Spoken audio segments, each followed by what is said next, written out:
Hello everyone. तो आज हम स्टार्ट करने वाले हैं अपने बीसीए सेकेंड सेमेस्टर का जो हमारा सब्जेक्ट है computer architecture and assembly language programming का ब्लॉक वन का यूनिट वन, जो कि जिसका नाम है द बेसिक कंप्यूटर। इस लेक्चर में हम यानी इस सब चैप्टर में, इस यूनिट में कंप्यूटर के सारे बेसिक्स नॉलेज को देखेंगे। यानी कि इस चैप्टर में आपको पूरा बेसिक बताया जाएगा कि कंप्यूटर, उससे रिलेटेड बेसिक उसका आर्किटेक्चर बताया जाएगा। तो हम देखते हैं टॉपिक क्या क्या कवर करना है।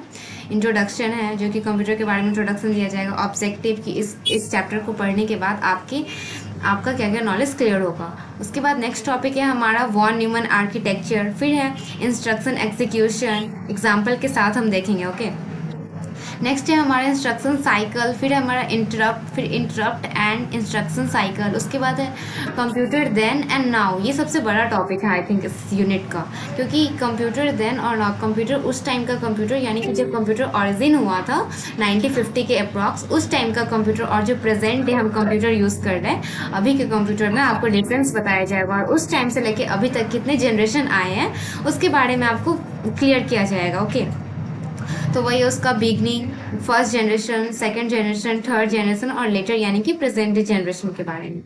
तो आगे बढ़ते हैं। इंट्रोडक्शन एक्चुअली मैं आपको पहले ही बता दूं, क्योंकि मैंने इस पीडीएफ को पढ़ के, बुक्स को पढ़ के अच्छे से, मैंने जितने इंपॉर्टेंट टॉप पॉइंट्स थे उसको मैंने हाईलाइट कर चुका है। ठीक है, तो मैं बस वही पॉइंट्स क्लियर करने वाली हूँ, क्योंकि पूरा बुक को पढ़ना, बुक को एक्चुअली एक स्टूडेंट के लिए बनाया जाता है। तो एज अ पर्पस मैं आपको पढ़ा रही हूँ, तो मैंने जितना हाईलाइट किया है उतने पॉइंट्स मैं आपको क्लियर कर दूंगी। और उतना अगर आप अच्छे से पढ़ लेते हो ना, तो आप एग्जाम में बहुत अच्छा कर सकते हो। तो अपने स्टार्ट करते हैं अपने टॉपिक को।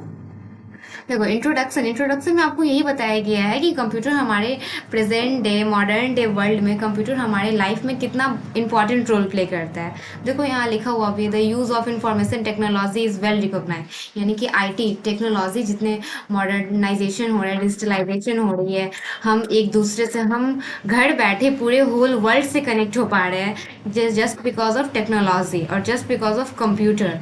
बिकॉज जितने भी टेक्नोलॉजी है ना, आप देख लो, फोन, लैपटॉप, आईपैड, टैबलेट, जितने भी हो गए, आपको वो सब एक कंप्यूटर ही है। पीसी मतलब पर्सनल कंप्यूटर में ही सारे कंप्यूटर आते हैं। अगर आप स्मार्ट वॉच की बात करो तो ये भी हमारा कंप्यूटर ही है, पर्सनल कंप्यूटर ही है। ओके, तो नेक्स्ट है हमारा यही, IT has become must for the survival of all business houses with the growing information technology trend.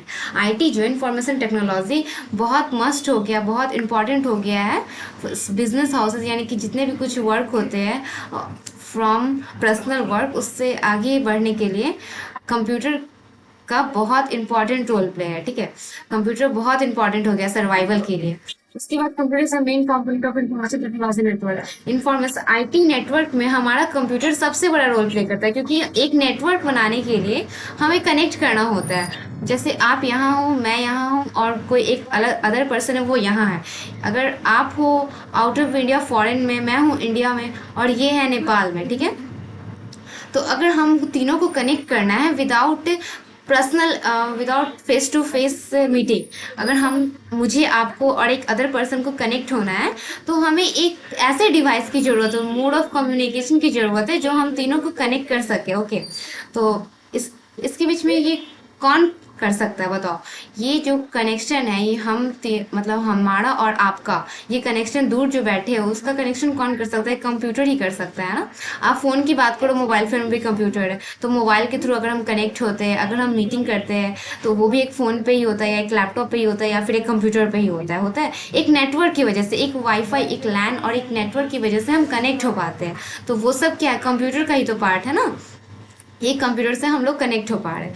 तो कंप्यूटर यही है, मतलब ऑल ओवर यही बताया गया कि कंप्यूटर हमारे लाइफ में बहुत इंपॉर्टेंट रोल प्ले करता है।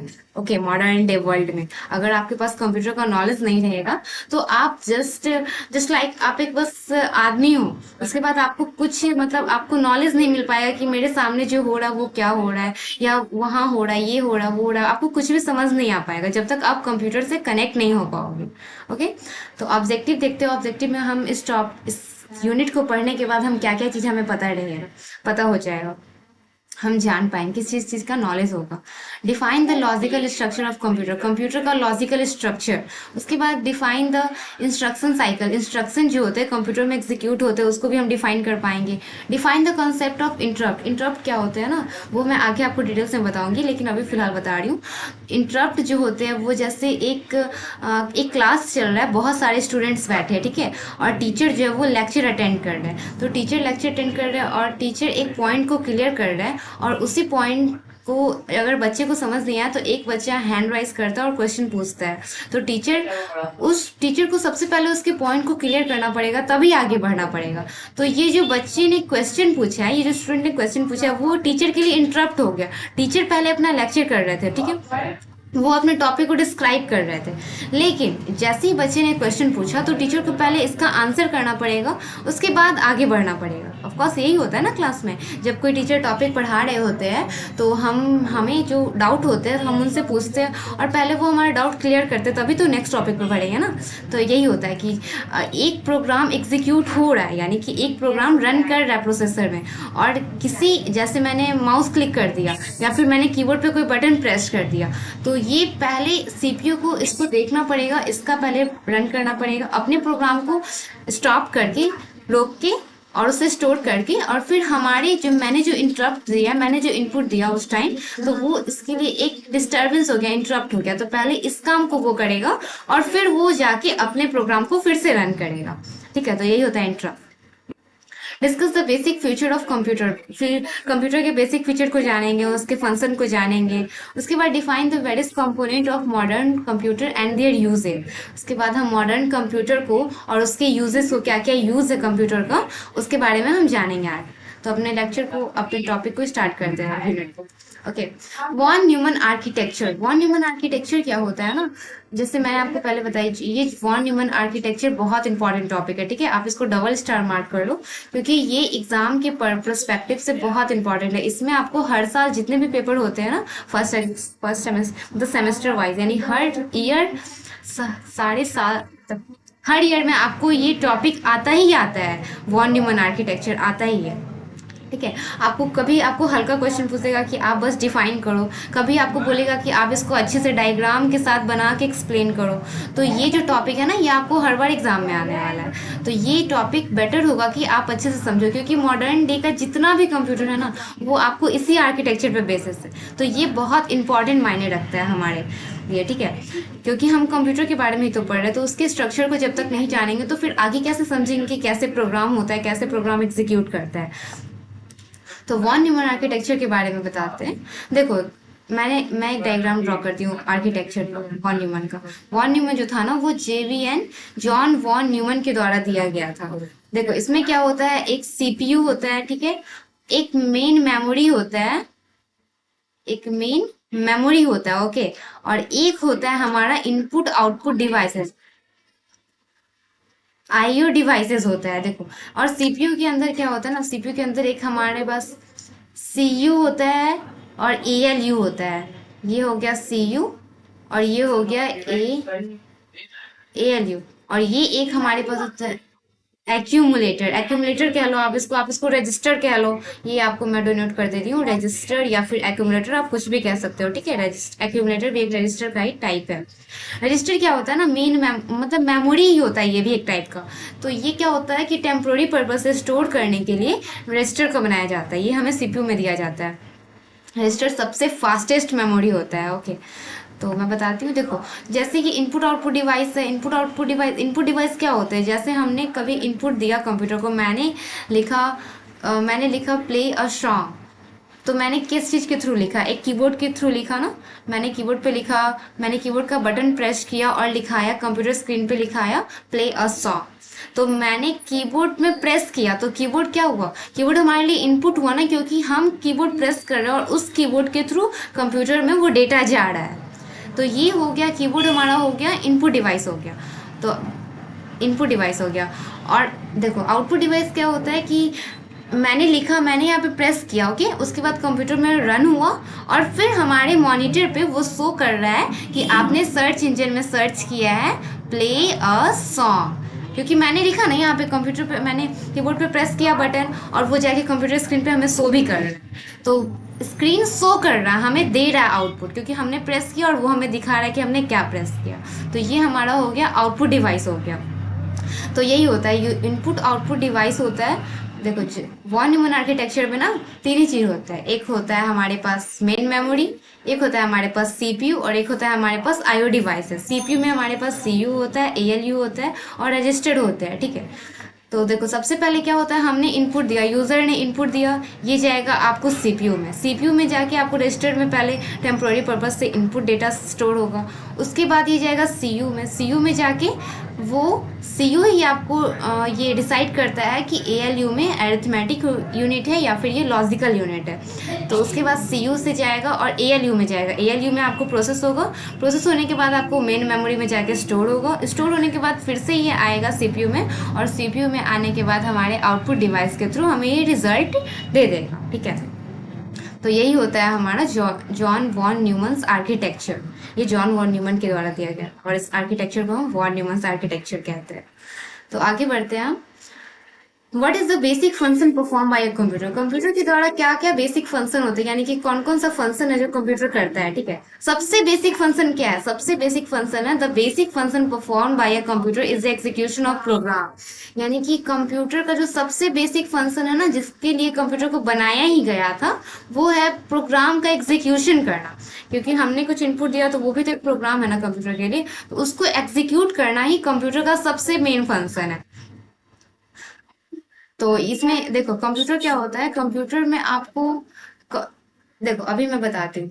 अभी आप इजी प्रोग्राम तो यूज कर सकते हो। अगर इजी कैलकुलेशन करना आपको बोला जाए कि 4 × 5 × 4 कीजिए, तो आप बता दोगे कि 4 × 5 = 20, 24 = 80, आपका रिजल्ट आ गया।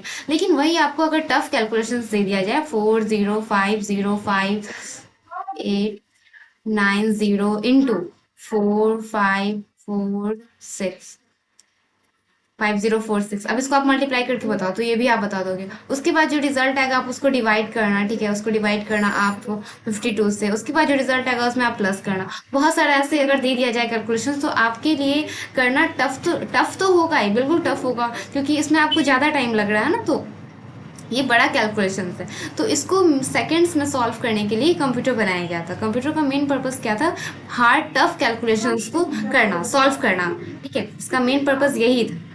तो यही लिखा हुआ है, the basic function perform by a computer is execution of program. Program को एग्जीक्यूट करना ही सबसे मेन फंक्शन है इस कंप्यूटर का। उसके बाद अब देखो प्रोग्राम होता क्या है। प्रोग्राम एक्चुअली होता है ना अ सेट ऑफ इंस्ट्रक्शन, बहुत सारे इंस्ट्रक्शन के एक सेट को हम प्रोग्राम कहते हैं। अब जस्ट मैं लिखती हूँ सी का मैंने एक प्रोग्राम लिखा, ठीक है। देखो जैसे लिखा मैंने int A, B, C, okay. A को हमने इनिशियलाइज किया 10 से, बी को हमने किया 20 से, और सी को हमने लिखा C = A+B, और मैंने लिख दिया print F C %D, C, okay. तो देखो ये क्या हुआ, इन मैंने फर्स्टली तो मैं डिक्लेयर, इसी देखो बहुत सारे लाइन्स है ना, इसमें बहुत सारे कोड है, सिक्वेंशियल है। तो ये देखो सबसे पहले तो ये जो ए बी और सी तीन वेरिएबल हमने डिक्लेयर किया कि ये इंट है, ओके, इंटीजर टाइप वेरिएबल है। तो ये भी एक इंस्ट्रक्शन हुआ कि ए और बी और सी को आप इंटीजर टाइप डिक्लेयर करो। फिर हमने नेक्स्ट लाइन में देखा कि ए को हमने इनिशियलाइज किया 10 से, 10 जो कांस्टेंट वैल्यू उससे इनिशियलाइज किया, बी को हमने इनिशियलाइज किया 20 से, और सी को हमने बोला कि आप सम फंक्शंस लगाओ, सम फंक्शन और A+B का कैलकुलेट करो। उसके बाद हमने लास्ट में इंस्ट्रक्ट किया कंप्यूटर को कि आप जो रिजल्ट आया उसको प्रिंट कर दो कंप्यूटर पे, ओके। तो ये देखो ये बहुत सारे इंस्ट्रक्शन का सेट है ना, तो एक सेट, बहुत सारे इंस्ट्रक्शन का एक सेट, उसे हम प्रोग्राम कहते हैं। तो ये हमारा हो गया एक प्रोग्राम, ओके। आगे बढ़ते हैं। But how will the computer determine what operations to be performed by ALU? In other words, it will interpret the operation that is to be performed by ALU. यहाँ पूछ रहा है कि अगर जैसे आप तो समझ रहे हो, लेकिन कंप्यूटर कैसे समझेगा कि ये आपको ALU में कौन सा ऑपरेशन है, ये आइदर एरिथमेटिक है या फिर आपको लॉजिकल ऑपरेशन है। तो इसको समझने के लिए आगे आपको फर्दर डिस्कशन में बताया जाएगा। देखो यहाँ लिखा है the interpretation is done by the control unit of the computer. मैंने जैसे आपको पहले वॉन न्यूमन आर्किटेक्चर में बताया था कि जो भी ये जो है आपको, ये जो सबसे पहले एएलयू में, मतलब एएलयू में जाने से पहले डेटा को कौन कंट्रोल करता है? Control unit. और यही बताता है कि आपको ये फंक्शन अरिथमेटिक है या फिर लॉजिकल है। तो इसको कौन डिसाइड करता है? सीयू डिसाइड करता है, कंट्रोल यूनिट। यहाँ लिखा हुआ भी है the control unit accepts the binary form of instruction and interprets the instruction to generate control signals। तो सबसे पहले वो बाइनरी फॉर्म में, क्योंकि देखो बाइनरी फॉर्म क्या हुआ ना, बाइनरी फॉर्म एक्चुअली एक मशीन लैंग्वेज है जिसको हम कहते हैं बाइनरी लैंग्वेज। हम देखो हम पढ़ते हैं, हम जो लैंग्वेज समझते हैं उसे कहते हैं हाई लेवल लैंग्वेज, ठीक है।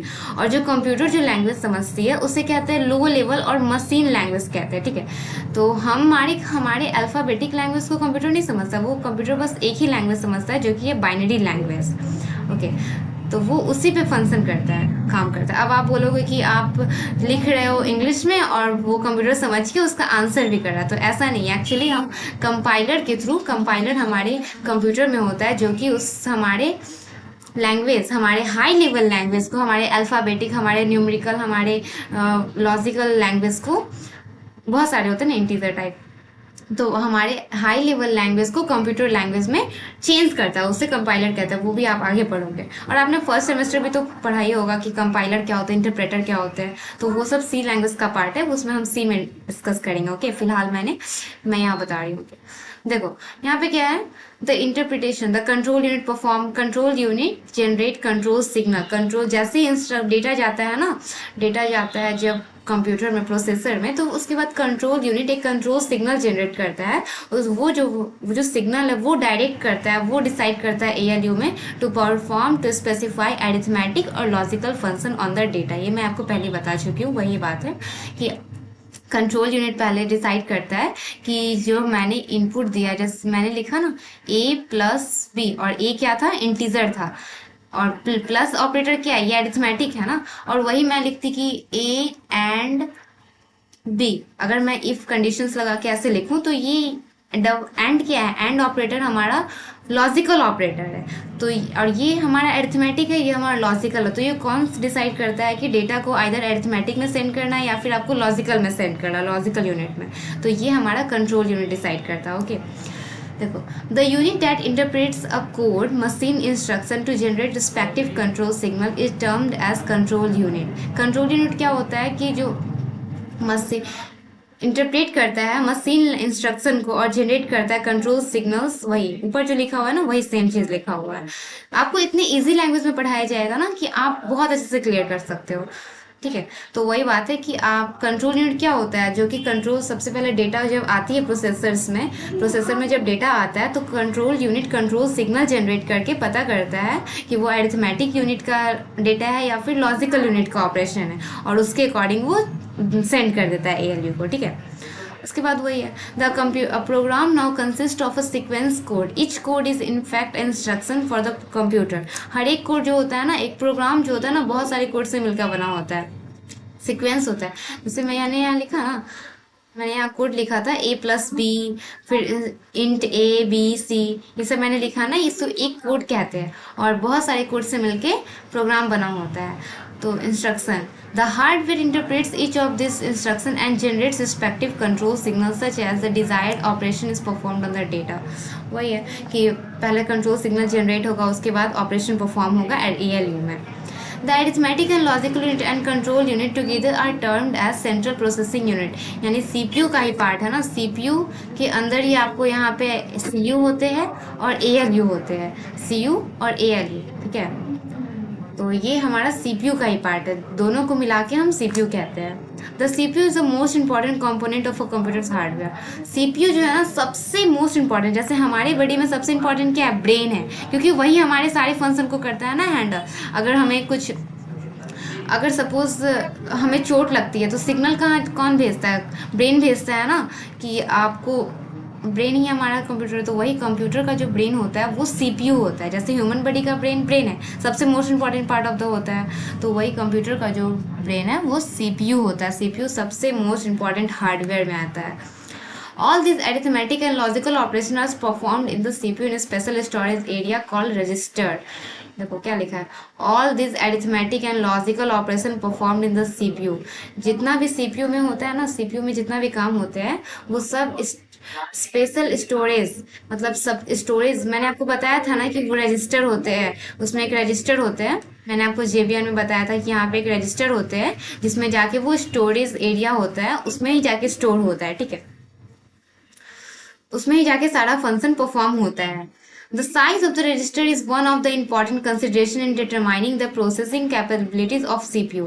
देखो रजिस्टर का जो साइज है ना, वही सबसे वही मायने रखता है, मतलब वही डिटरमाइन करता है कि प्रोसेसिंग कैपेबिलिटीज कितना हाई स्पीड से प्रोसेसर काम करेगा या फिर कितना लो स्पीड से काम करेगा, वो कौन करता है, साइज। अगर साइज जितना बड़ा होगा उतना फास्टेस्ट काम करेगा, और साइज जितना छोटा होगा उतना स्लो, मतलब अपने हिसाब से चलेगा, उतना स्लो चलेगा। और साइज अगर हम बढ़ा देंगे, रजिस्टर का साइज अगर बड़ा होगा तो क्या होगा, जल्दी काम करेगा, फास्टेस्ट स्पीड हाई होगा, है ना। देखो उसके बाद क्या लिखा है, register size refers to the amount of information that can be held in a register at a time for processing. Register का जो साइज होता है ना, वो प्रोसेसिंग के टाइम ही डिटरमाइन किया जाता है कि रजिस्टर साइज, क्या लिखा है, register size refers to the amount of information. Register का साइज जितना बड़ा होगा उसमें उतने ज़्यादा इंफॉर्मेशन सेव होंगे और उतना ज़्यादा इंफॉर्मेशन एग्जीक्यूट होगा, है ना, उतने कम टाइमिंग में उतना ज़्यादा इंफॉर्मेशन, उतना ज़्यादा डेटा एग्जीक्यूट होगा। उसको रजिस्टर साइज ही डिटरमाइन करता है ना, कितना बड़ा रजिस्टर है, कितना इंफॉर्मेशन वो सेव कर सकता है अपने में। अगर साइज छोटा होगा तो कम अमाउंट ऑफ डेटा जाएंगे, कम अमाउंट ऑफ इंफॉर्मेशन जाएंगे, कम इंफॉर्मेशन जाएंगे तो उतने टाइम में ही आपको कम इंफॉर्मेशन ही एग्जीक्यूट होगा, ठीक है। तो the larger the register size the fastest may be the speed of processing. जितना बड़ा साइज, रजिस्टर का साइज जितना बड़ा होगा उतना हाई स्पीड देगा प्रोसेसर। उसके बाद देखो नीचे आते हैं, input device can bring instruction और data only sequentially. Input device होता है ना, इनपुट डिवाइस जैसे हम डेटा देते हैं, जैसे हमने पहले लिखा P, उसके बाद लिखा L A Y, तो वो वैसे ही सिक्वेंस में ही वो जाएगा प्रोसेसर में, ठीक है, वो प्रोसेसर में सीक्वेंस में ही जाएगा और पहले P लिखाएगा, फिर L लिखाएगा, फिर A लिखाएगा, फिर Y लिखाएगा, मतलब सिक्वेंशियल होता है। इनपुट डिवाइस के थ्रू जो हम डेटा देते हैं वो सीक्वेंस में ही लिखाता है, सीक्वेंस में ही एग्जीक्यूट होता है, सीक्वेंस में ही रन करता है, ओके। उसके बाद however a program may not be executed sequentially as jump looping decision making instruction and normally encounter programming। आपने सी प्रोग्रामिंग में पढ़ा होगा या फिर अगर आप पढ़ोगे आगे तो उसमें आपको जैसे बहुत सारे कंडीशनल स्टेटमेंट होते हैं, जैसे इफ होते हैं ना, फिर लूपिंग होता है, वाइल होता है, डू वाइल होता है, इफ एल्स होता है, ये सब जो कंडीशनल स्टेटमेंट है इसको यूज़ किया जाता है कि अगर हम क्योंकि प्रोग्राम तो हमेशा सीक्वेंस में एग्जीक्यूट करते हैं, लेकिन हम चाहते हैं कि अगर ये कंडीशन ट्रू होता है तो ये थर्ड वाला स्टेटमेंट एग्जीक्यूट होना चाहिए, और अगर ये फॉल्स होता है तो ये सेकंड वाला स्टेटमेंट एग्जीक्यूट होना चाहिए। तो ये इसके लिए हम मतलब कंडीशनल स्टेटमेंट्स का यूज़ करते हैं। तो ऐसे हम कंडीशनल स्टेटमेंट्स का यूज़ करके प्रोग्राम को सिक्वेंशियली नहीं भी एग्जीक्यूट कर सकते, हम जो चाहे मतलब जिस स्टेटमेंट पे जंप करना चाहे उस पर काम कर सकते हैं। ये आप आगे फर्दर सी प्रोग्रामिंग में पढ़ोगे क्योंकि MCS 011 है, राइट। उसके बाद देखो नीचे लिखा है the memory unit stores all information in a group memory cell called a group of 8 binary digit that is a byte और 16 बीट और 32 बीट एक्सेट्रा। मेमोरी यूनिट जो होता है ना, यानी कि जो मेन मेमोरी है उसमें कितना स्पेस है, वो स्पेस, उस स्पेस को बहुत सारे सेल, ग्रुप ऑफ सेल्स, मतलब मेमोरी का जो सेल होता है उसको वही डिसाइड करता है, यानी कि इस मेमोरी में कितने स्पेस है। तो ये 16 बीट का है या 32 बीट का है, तो 8 बाइनरी डिजिट होता है। जैसे आप 8 बीट कैरेक्टर देखोगे ना, 0 0 0 0 1 1 1 1, ये हमारा क्या हो गया, 8 बिट कैरेक्टर हो गया, 8 बाइनरी डिजिट भी इसको कहते हैं। और 16 बिट का भी होता है, 32 बिट का भी होता है। ये जो होता है वो मेमोरी का साइज डिफाइन करता है। इसी मेमोरी में क्योंकि डेटा सेव होंगे ना, स्टोर होते हैं मेन मेमोरी में। This group of memory cell called the bits are called memory location.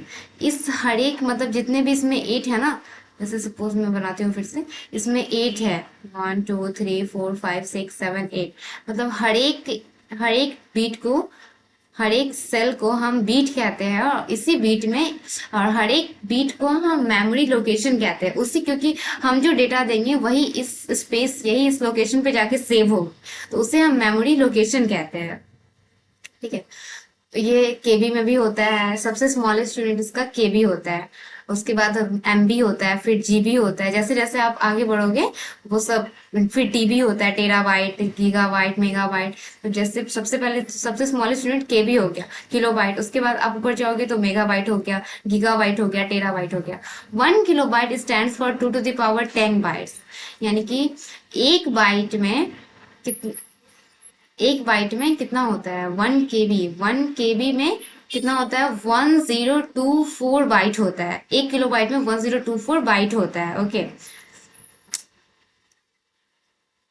वैसे ही अगर आप एमबी की बात करो तो एमबी में आपको 2 to the power 20 हो जाएगा। जीबी की बात करो तो 2 to the power 30 हो जाएगा। ये प्लस होते जाएंगे, ठीक है। फिर आगे बढ़ते हैं। The arithmetic logic unit performs the arithmetic and logical operation in a special storage area called register as per the instruction of control unit। ये जो ऊपर मैंने आपको बताया वही सेम यही लिखा हुआ है कि arithmetic and logical unit he perform करता है कोई भी arithmetic ऑपरेशन को या फिर लॉजिकल ऑपरेशन को। ठीक है। और वो जा कहाँ जाके स्टोर होता है, वो सब किस में होता है, स्टोरेज, स्पेशल स्टोरेज एरिया, जिसको हम रजिस्टर कहते हैं। ठीक है। आगे बढ़ते हैं। यही आपको यहाँ पे समरी दिया हुआ है, जो जब ऊपर जितना भी हमने ऊपर पढ़ा उसका समरी ये पॉइंट्स में दिया हुआ है। ओके, तो वही है। आगे बढ़ते हैं हम इससे। देखो यही हो गया हमारा वॉन न्यूमन्स आर्किटेक्चर। ये हमारा हमारे यहाँ पे अरिथमेटिक एंड लॉजिकल यूनिट है, यहाँ पे आपको कंट्रोल यूनिट है, और ये हमारा रजिस्टर्ड है। ये हमारा इनपुट आउटपुट डिवाइस हो गया, और ये हमारा मेमोरी हो गया। ठीक है। आगे बढ़ते हैं। तो आप लोग का ज़्यादा टाइम नहीं लेंगे, वीडियो ऑलरेडी बहुत लंबा हो गया है। तो तब तक के लिए अभी अब बाकी का जो नेक्स्ट टॉपिक है वो हम नेक्स्ट लेक्चर में कंटिन्यू करेंगे। तब तक के लिए thank you, keep smiling and keep studying.